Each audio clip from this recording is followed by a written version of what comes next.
can't even imagine what they've been, thinking and going through the last couple of days after it's all over for the playoff race. But now, what are the goals you see in front of you? Yeah, it's never easy. There'll be 31 teams that are disappointed when it ends.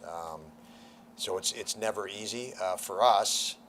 You're disappointed, and you have like so many other teams, you have games left, and for us, with 2 games left, it's less than really 48 hours or 36 hours, whatever it is now, where it's about all we've built through the year. I think our guys will be excited knowing they've got 2 games left. They've got an opportunity to push.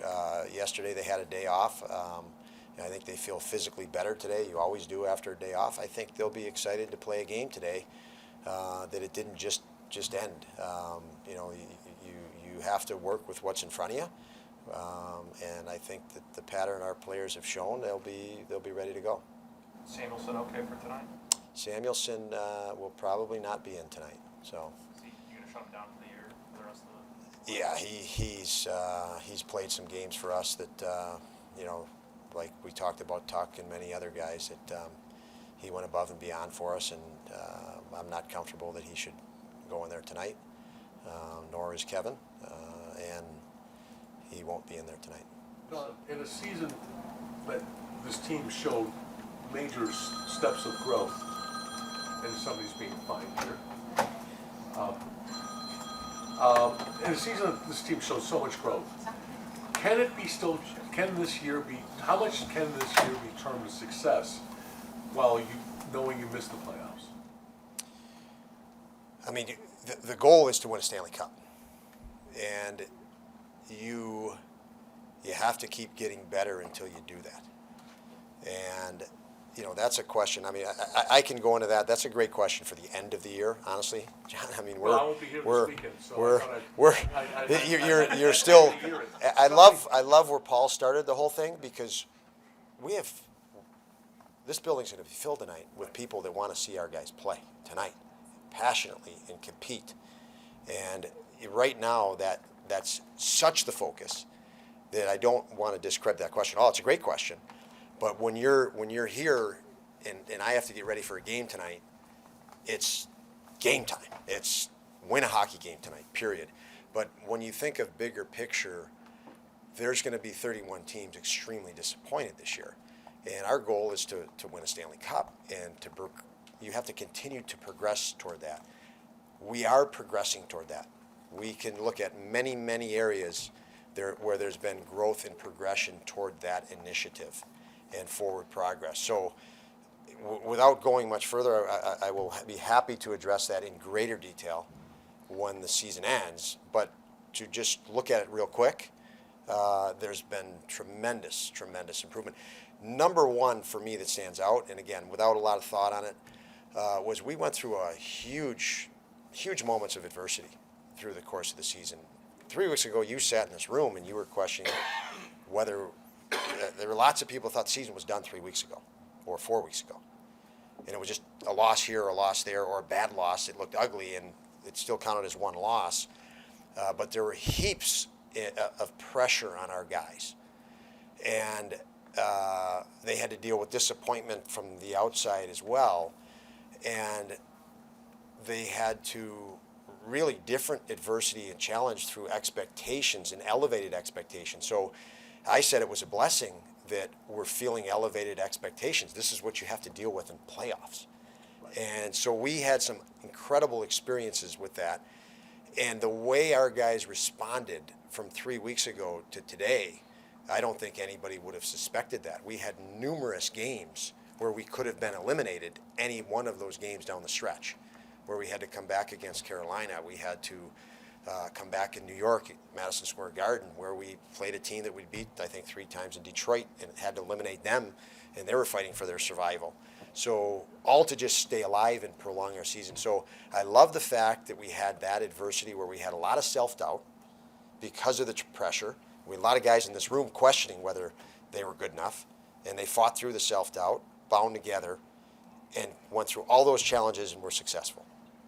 So lots and lots of good things. Those are just a couple, but a lot of individual growth by a lot of young guys. Keep in mind, we're the youngest team in the league, or one of them. So it's all about progress for every team until you win a cup.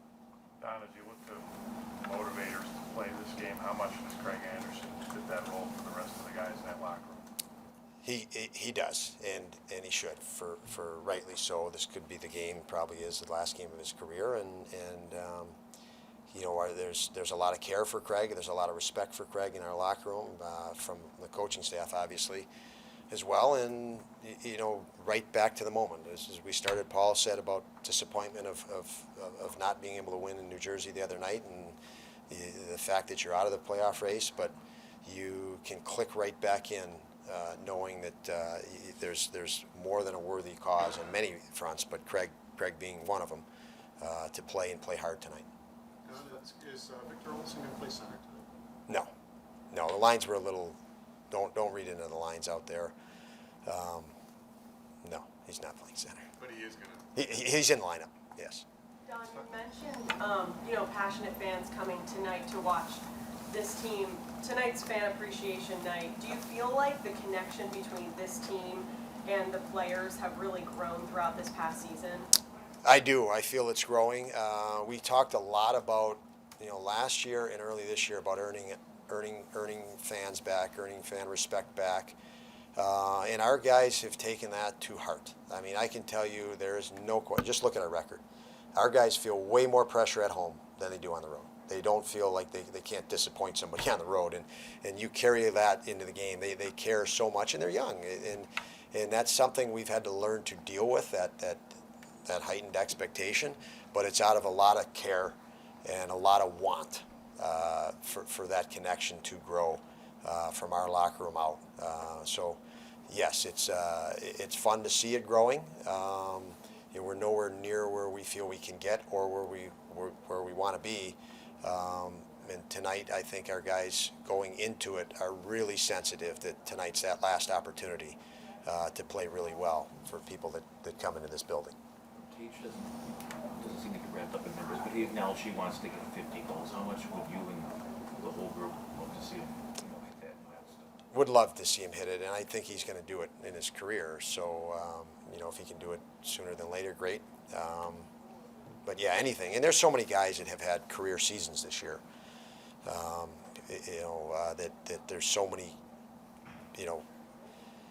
Tuck has had a career high. Every point he adds is a career high. Skinner, every point he adds is a career high. Cousins, every goal and point he adds is a career high. So for all these guys, it's and Dahl's the same thing. So and on and on. So yeah, you'd love seeing your guys be successful. And if we're talking about Tomer, of course. Was it important to get Victor back into the lineup here for maybe these last couple of games? Well, it's not been an easy decision. You have to make decisions, unfortunately.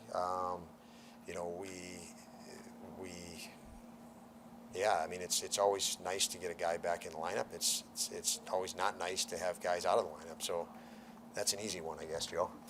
With Owen Power, obviously you came into the season high on him, you had a lot of trust in him, but where have you seen growth this season?